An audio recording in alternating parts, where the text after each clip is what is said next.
tujuan. Tapi sebelum itu mari kita membaca Lukas pasal 24 ayat 44 sampai 49, 5 ayat. Jadi kita mau melihat apa yang dikatakan di sini.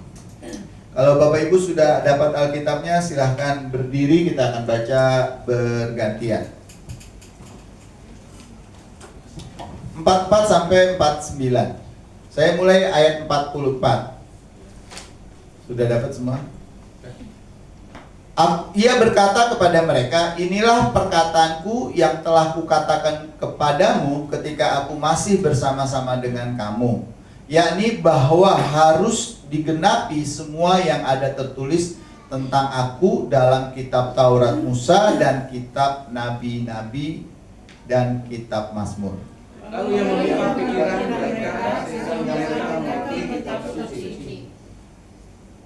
Katanya kepada mereka, ada tertulis demikian, Mesias harus menderita dan bangkit dari antara orang mati pada hari yang ketiga. Dan lagi dalam namanya dinyatakan pembakaran dan pengakuan dosa harus disampaikan pada segala mulai dari Yerusalem.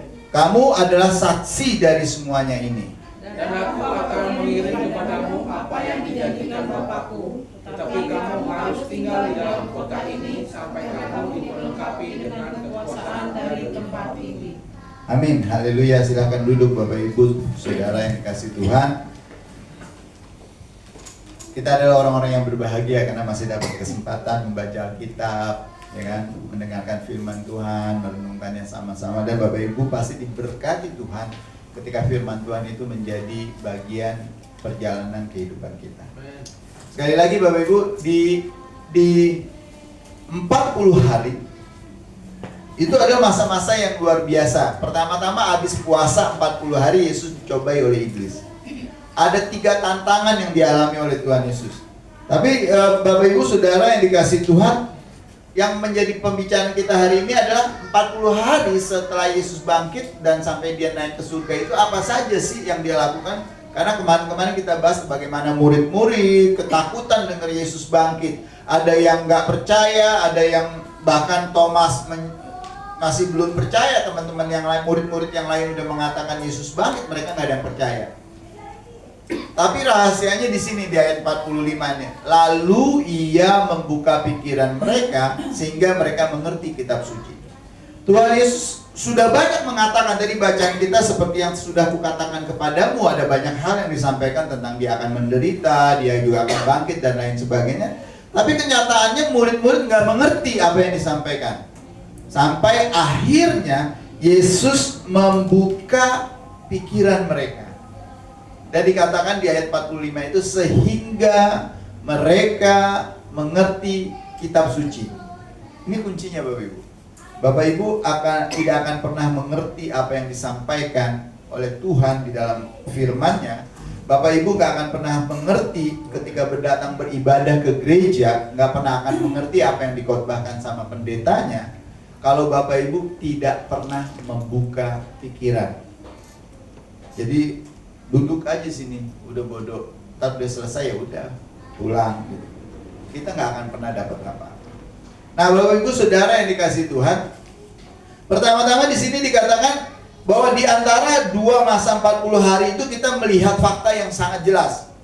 Ketika Yesus dicobai di padang gurun, kita bisa melihat ketika 40 hari dia setelah bangkit menuju kenaikan, juga kita bisa melihat ada hal yang paling jelas itu yang dikatakan bahwa Yesus Kristus bukan sekedar nabi, Yesus Kristus bukan seorang guru saja, Yesus Kristus bukan sekedar tokoh agama, ia adalah Mesias yang menang atas dosa, maut, dan iblis. Ini hal yang menarik Bapak Ibu. Jadi ada 2 hal setidak-tidaknya di padang gurun itu di masa 40. Yang pertama bahwa di 40 hari pertama sebelum mulai pelayanan Yesus dicobai. 40 hari yang kedua Yesus bangkit. Nah Bapak Ibu Saudara yang dikasih Tuhan, 40 hari ini di Matius pasal 4 ayat 1 sampai 2, dan setelah berpuasa 40 hari dan 40 malam akhirnya laparlah Yesus. Nah Bapak Ibu Saudara yang dikasih Tuhan, yang ingin saya sampaikan ini, Pertama-tama bahwa Adam jatuh di taman ketika Tuhan menyediakan segala sesuatu. Dia jatuh karena apa? Adam dan Hawa itu pada dasarnya. Iblis menggoda. Tapi intinya karena apa sebenarnya? Karena makanan. Dia ngelihat buah itu, Adam dan Hawa bilang apa? Kelihatan enak. Jadi soal makanan pertama-tama ditempatkan di suatu taman yang penuh dengan segala hal yang bisa memenuhi kebutuhan mereka, tapi mereka masih jatuh di masalah makanan. Di padang gurun, bangsa Israel 40 tahun Bapak Ibu. Inti dari semua bangsa Israel itu sering mengeluh kepada Tuhan itu karena apa? Bu Rita, karena apa 40 tahun bangsa Israel di padang gurun? Ngeluh melulu, inti karena apa? Makanan lagi. Ya kan, ngeluh nggak dapat makan, Tuhan kasih mana, Tuhan kasih burung puyuh, ya kan? Ntar jalan lagi, ngeluh lagi soal minuman, terus aja seperti itu. Inti dari semuanya itu bangsa Israel 40 tahun muter-muter di padang gurun itu cuma karena perut aja. Akhirnya apa yang terjadi? Orang yang pertama keluar dari Mesir, rombongan sama Musa yang melihat mukjizat Tuhan yang membelah Laut Merah. Mereka berjalan bersama-sama dengan Tuhan di padang gurun, mengalami mukjizat-mukjizat, itu mati semua di padang gurun. Cuma karena apa sebenarnya? Salah perut, salah makanan. Tetapi lihat Bapak Ibu, 40 hari Yesus di padang gurun. Ya kan, 40 hari Yesus di padang gurun. Yang dicobai sama iblis itu apa? Pertama-tama soal roti, makanan. Soal makanan Bapak Ibu, kita selalu gagal. Adam dan Hawa gagal di padang gurun, di taman karena makanan sebenarnya. Bangsa Israel gagal masuk ke tanah perjanjian 40 tahun di padang gurun, nggak jauh dari urusan perut. Tapi Yesus akhirnya membuktikan sebenarnya manusia bisa loh. Hidup manusia itu urusannya sebenarnya bukan perut aja, bukan masalah kebutuhan jasmani saja. Maka ketika Yesus dicobai soal roti, Tuhan Yesus bilang sama iblis apa dikatakan di sini, bahwa manusia hidup bukan dari roti saja. Bisa juga dari nasi, dari lontong, ya kan, dari lonsai, ya kan, dari yang lain. Bukan maksudnya manusia itu hidupnya. Tuhan Yesus sudah membuktikan 40 hari dia nggak makan, nggak minum, nggak mati. Betul ya? Di Matius 4 itu dicatat 40 hari Yesus berpuasa. Artinya nggak makan, nggak minum. Dia nggak mati.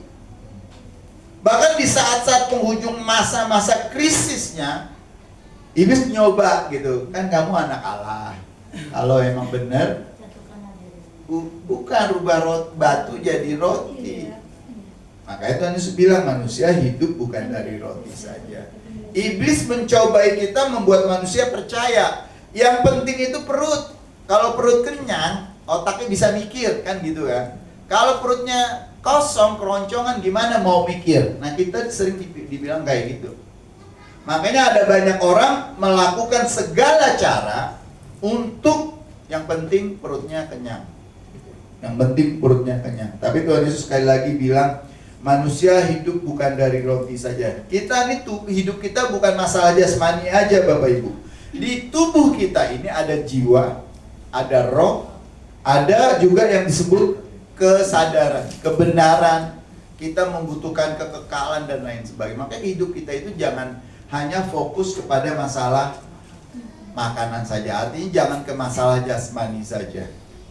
Sandang, pangan, papan itu perlu, tapi bukan hal yang utama. Yang paling penting itu Bapak Ibu kalau mati kemana? Itu yang paling penting.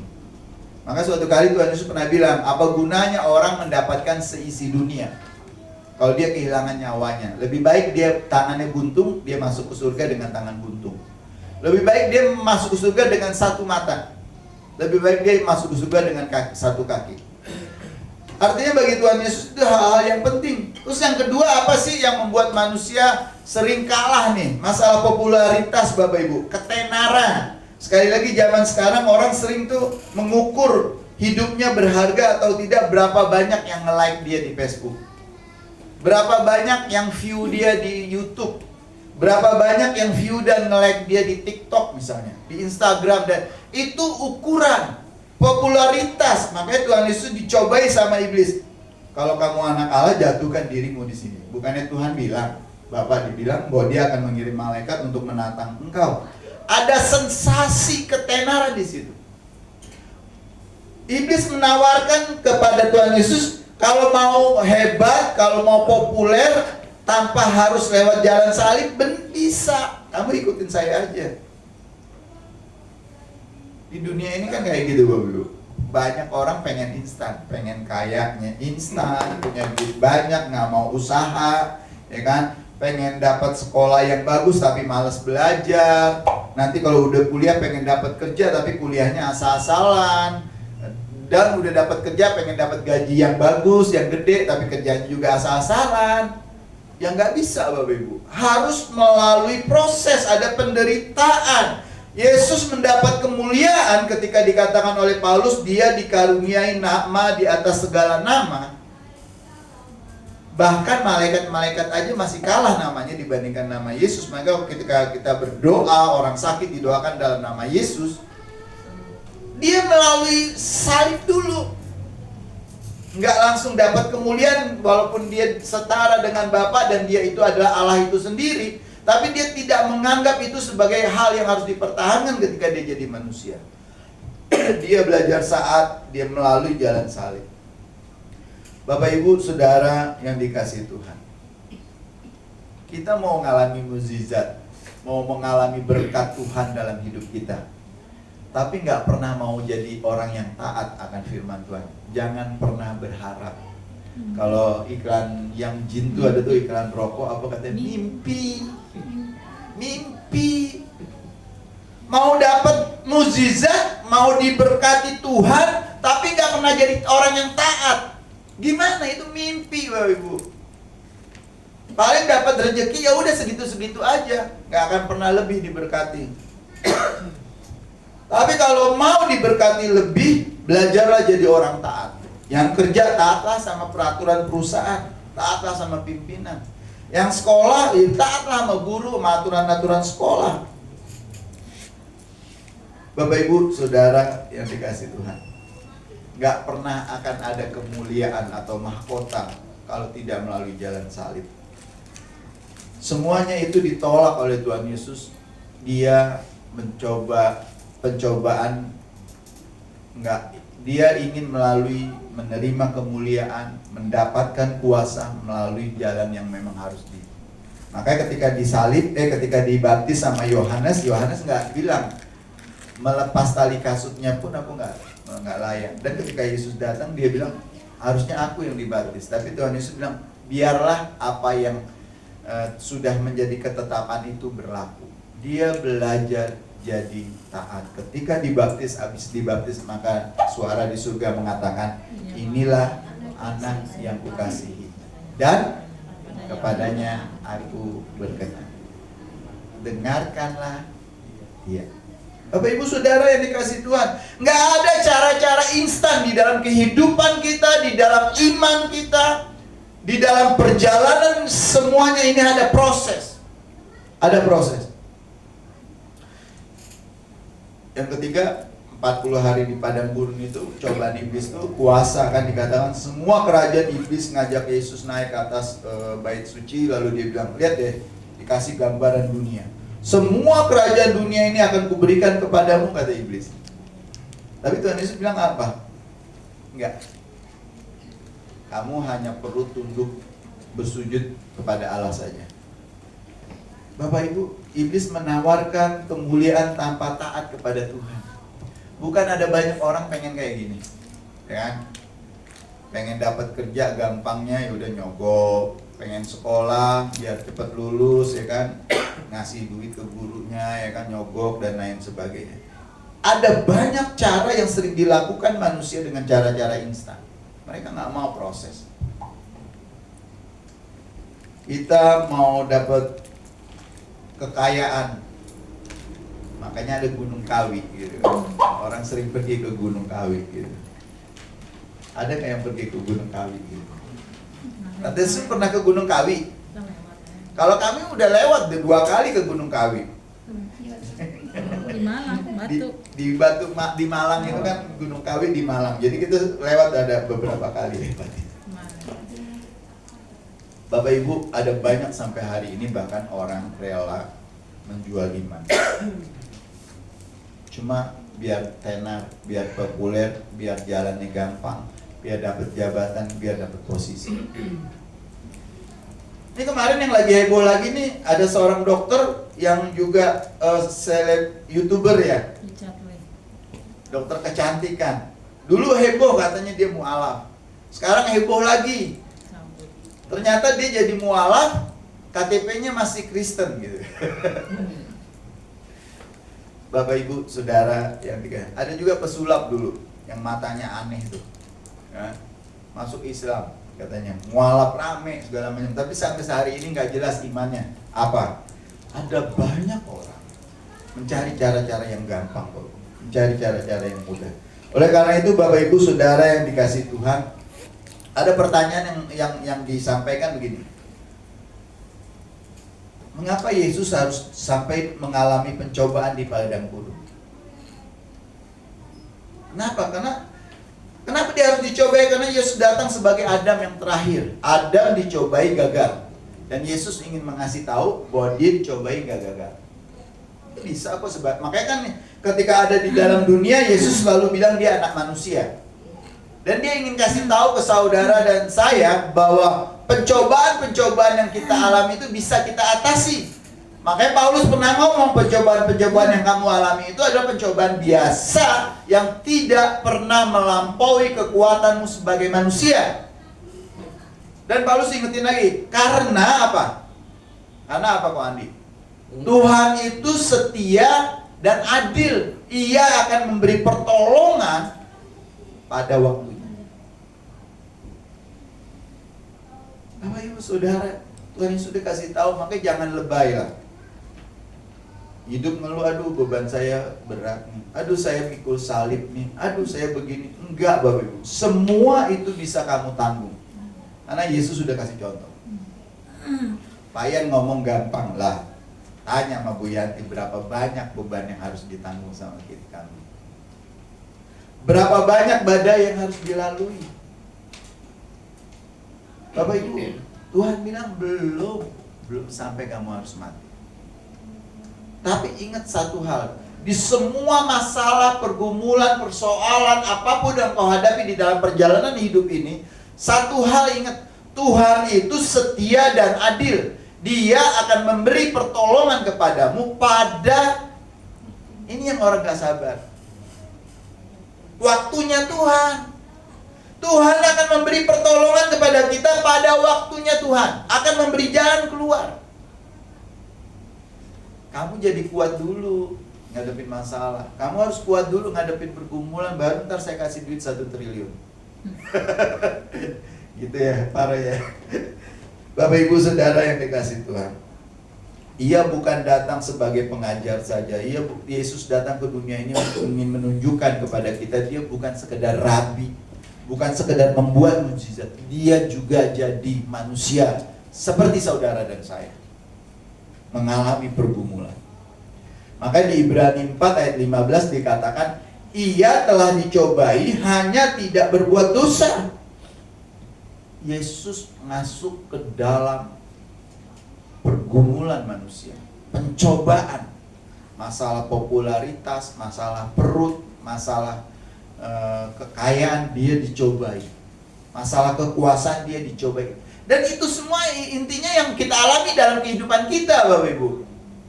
Masalah perut yang paling utama. Kenapa sih Amerika perang sama Iran, sama Irak? Intinya cuma masalah perut. Mereka ingin menjamah minyak di sana. Kan masalah perut juga, masalah duit juga, masalah keuangan. Kenapa sih dunia nggak pernah damai? Intinya satu, masalah perut. Kenapa Indonesia nggak maju-maju? Intinya masalah perut. Banyak koruptor di negeri ini. Orang korupsi karena apa sih? pengen makan enak, punya baju bagus, punya rumah mewah, punya duit banyak. Intinya soal itu aja.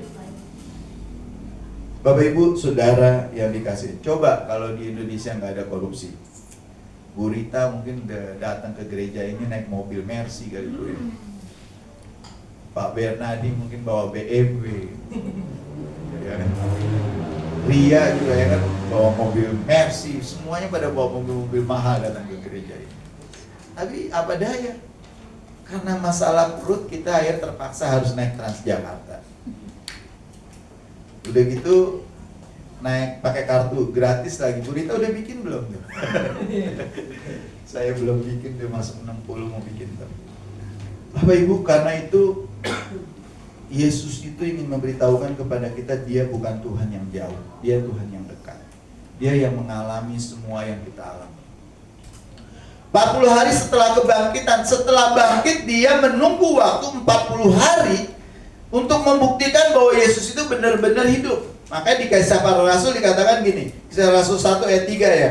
Kepada mereka ia menunjukkan dirinya setelah penderitaannya selesai, dan dengan banyak tanda ia membuktikan bahwa ia hidup. Bapak Ibu, ada orang mati, bangkit, tapi cuma sejam 2 jam terus mati lagi. Banyak banget. Di tradisi di Afrika, voodoo misalnya, atau yang dekat sama kita di Toraja misalnya, orang mati itu kalau keluarganya belum punya duit untuk bikin mindahin dia ke kuburan, ke ini ya, para ke bukit itu ya, apa sih namanya itu, ke goa-goa itu kan biayanya mahal banget. 20 tahun ya, 20 tahun mayat itu tinggal di rumah.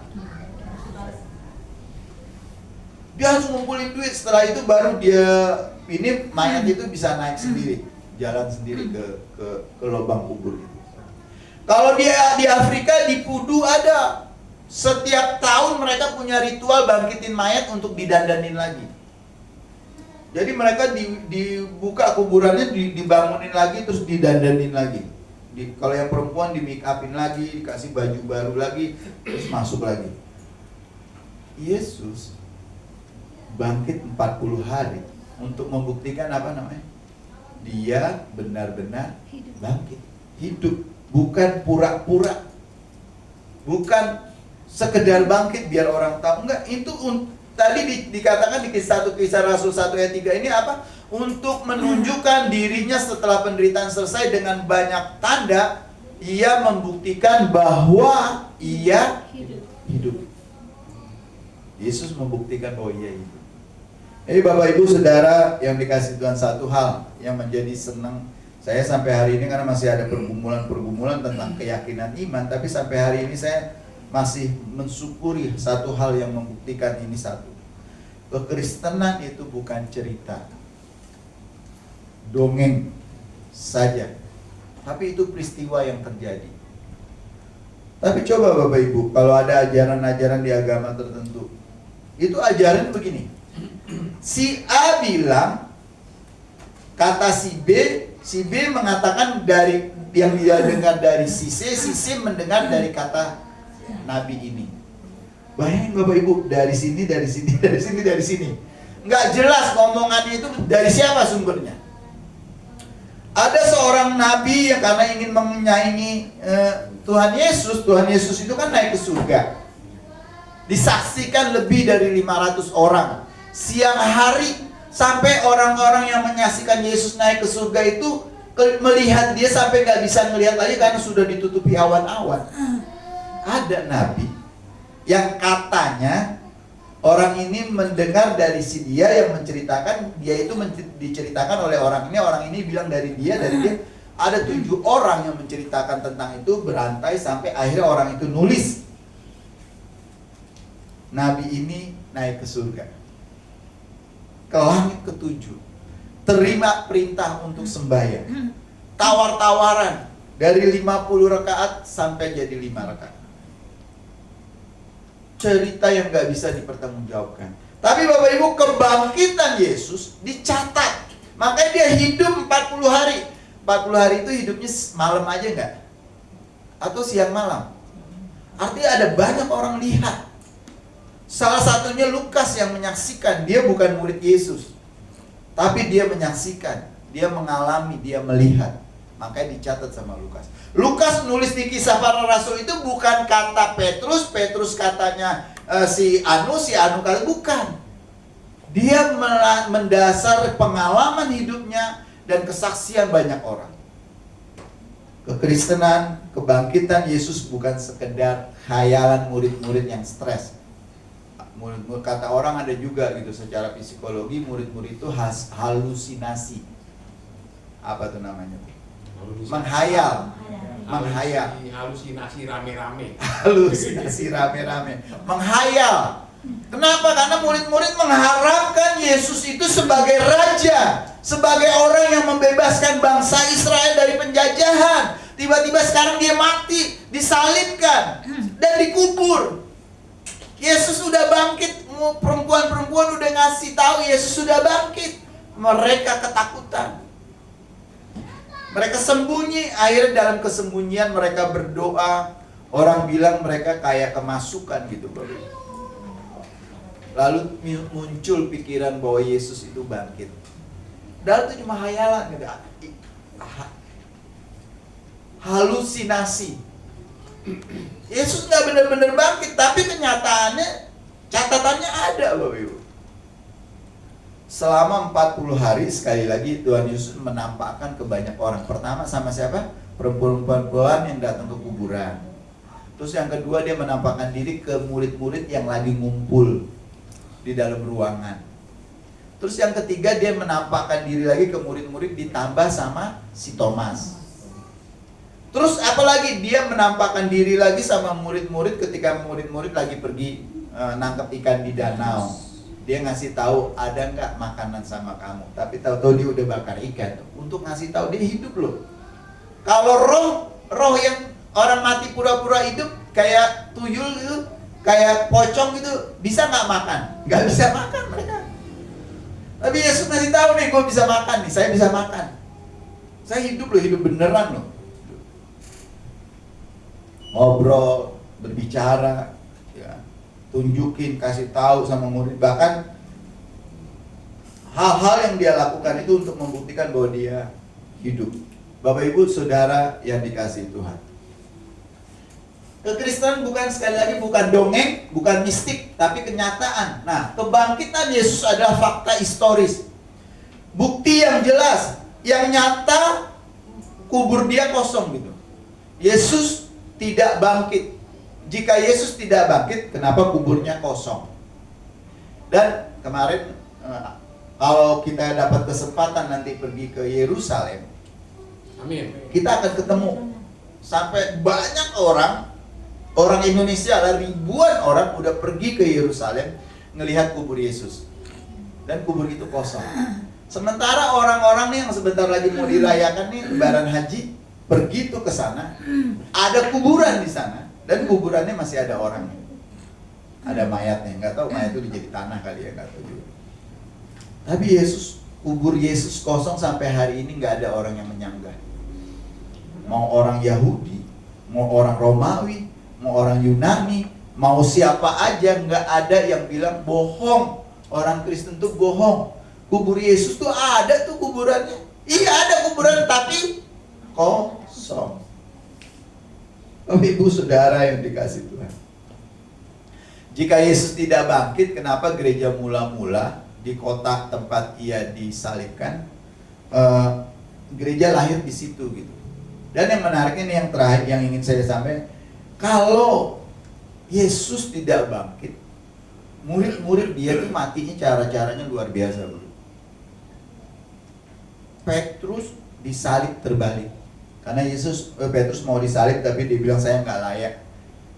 Karena Yesus Tuhan disalibkan, saya nggak mau disalib seperti dia. Lalu Petrus minta disalib terbalik.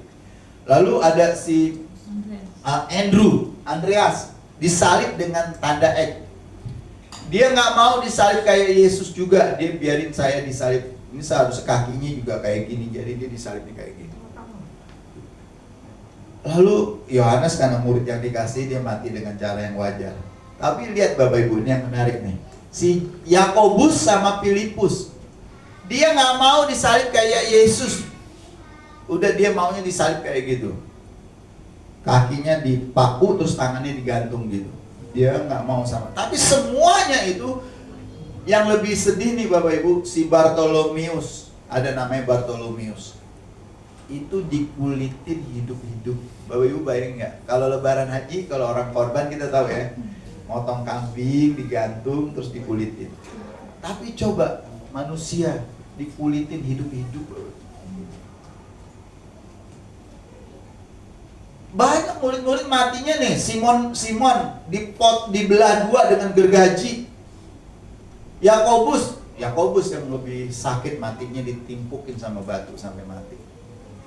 Bapak Ibu Saudara, kalau Yesus tidak bangkit, ya, kira-kira mau nggak sih murid-murid ini mati dengan cara yang luar biasa seperti itu, cuma mau buktiin Yesus itu memang bangkit dari kematian? Pakai logika nggak mau. Pakai logika nggak mau, kata Tuhan. Ya, tapi karena memang benar-benar bangkit, jadi dia rela. Bapak Ibu Saudara yang dikasihi Tuhan, ada banyak orang yang berkata bahwa orang Kristen itu bodoh ya gitu. Ada ajaran yang mengatakan gini, nabi, guru, rasul pasti Tuhan bela. Nggak mungkin Tuhan biarin mati dianiaya. Makanya mereka nggak percaya Yesus disalib. Yesus itu orang suci.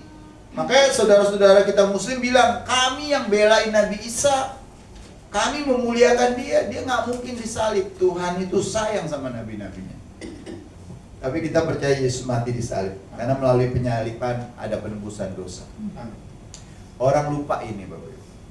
Ketika orang ngomong Islam, ketika orang ngomong Yahudi, ketika orang ngomong Kristen, Yahudi sama Islam nggak percaya soal dosa warisan. Yahudi sama Islam nggak percaya ada penebusan dosa. Kita ributin aja soal itu, bela-belain Yesus mati disalib tembus dosa manusia. Mereka nggak akan percaya itu, karena bagi mereka nggak ada penebusan dosa. Bagi kita ada. Jadi Bapak Ibu, disinilah kemuliaan dari Alkitab, dari Injil yang membuktikan bahwa Yesus mati di kayu salib dan dia bangkit. Bangkitnya berapa? 3 hari enggak? 40 hari. Untuk kasih tahu sama kita dia bangkit beneran. Ini karena kubur kosong, orang nggak ada yang bisa menyangka itu. Pada masa itu pun nggak ada orang yang bisa nyangka itu. Nah yang ketiga Bapak Ibu, pencobaan menuju hari kemenangan. Jalan kemuliaan selalu melewati penderitaan. Tuhan Yesus tidak menghindari salib, ia melewati salib, melaluinya, ngalamin.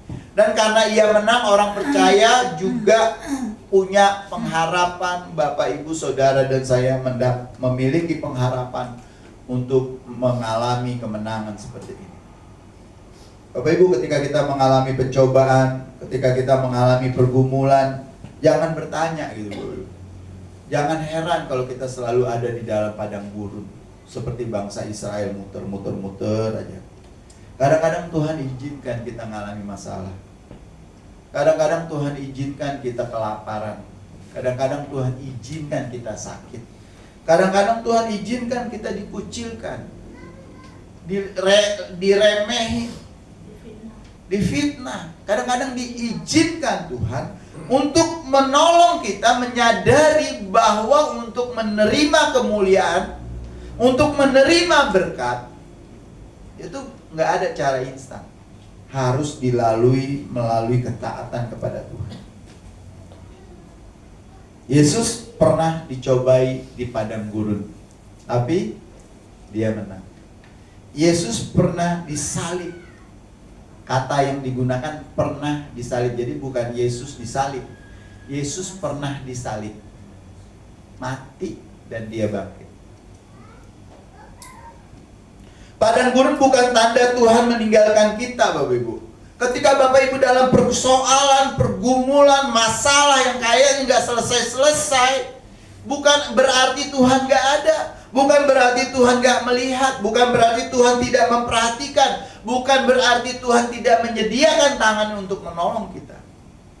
Tangannya selalu tersedia. Tapi seringkali kita nggak melihat itu. Kita mau cara yang cepat. Tuhan, kami lapar. Deng, ya kan? Kayak Petrus lagi berdoa ya kan, tiba-tiba dari langit datang kain tuh. Di tatakan itu ada banyak makanan. Nggak begitu juga. Tuhan, kami butuh duit.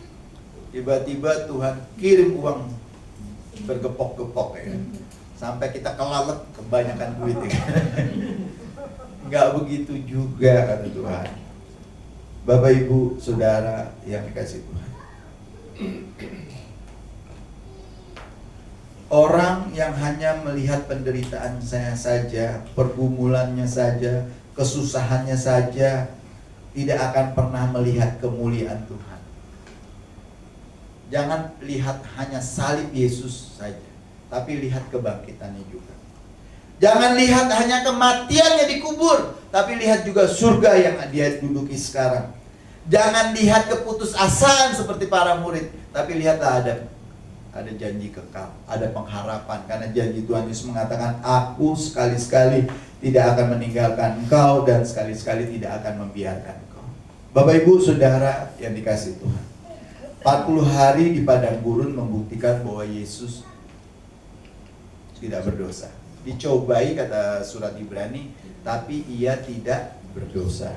40 hari setelah kebangkitannya membuktikan bahwa Yesus hidup dan menang atas maut, sehingga kita bisa berkata, hai maut di mana sengatmu.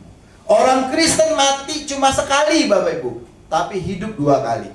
Orang yang tidak percaya sama Yesus matinya 2 kali. Sekarang mati dikubur, besok hari terakhir dibangkitkan, lalu mati dihukum lagi untuk mati selama-lamanya.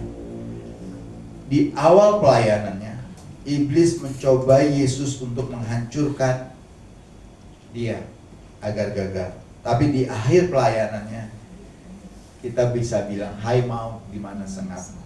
Bapak Ibu Saudara yang dikasih Tuhan, pertanyaan bagi kita kali ini adalah gini, apakah Yesus benar-benar hidup? Bukan itu. Yang perlu Bapak Ibu tanyakan adalah gini, apakah kita percaya dan mau mengikuti dia?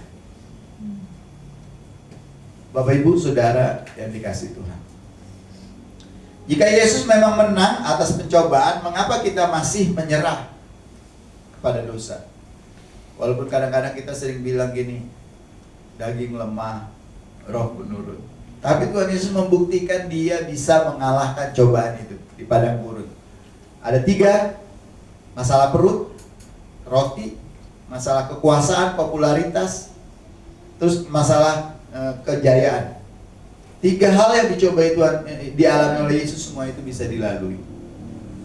Jika Yesus Kristus bangkit mengalahkan maut, mengapa kita semua masih hidup tanpa pengharapan? Kita punya pengharapan Bapak. Makanya tersenyum. Urita senyum dong. Tante Sum senyum. Nggak kelihatan masker, pakai masker. Yesus Kristus naik ke surga Bapak Ibu sebagai Raja. Mengapa kita masih mencari keselamatan di tempat lain? Mengapa kita masih berusaha untuk terima keselamatan dengan usaha kita?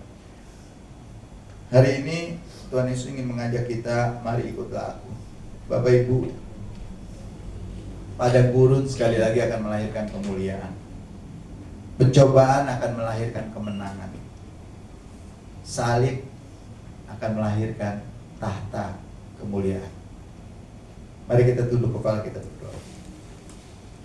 Tuhan, kami berterima kasih, bersyukur untuk anugerah dan kebaikan Tuhan yang Tuhan limpahkan kepada kami, di mana kami diingatkan 40 hari Yesus mengalami pencobaan setelah puasa di padang gurun dan dia menang.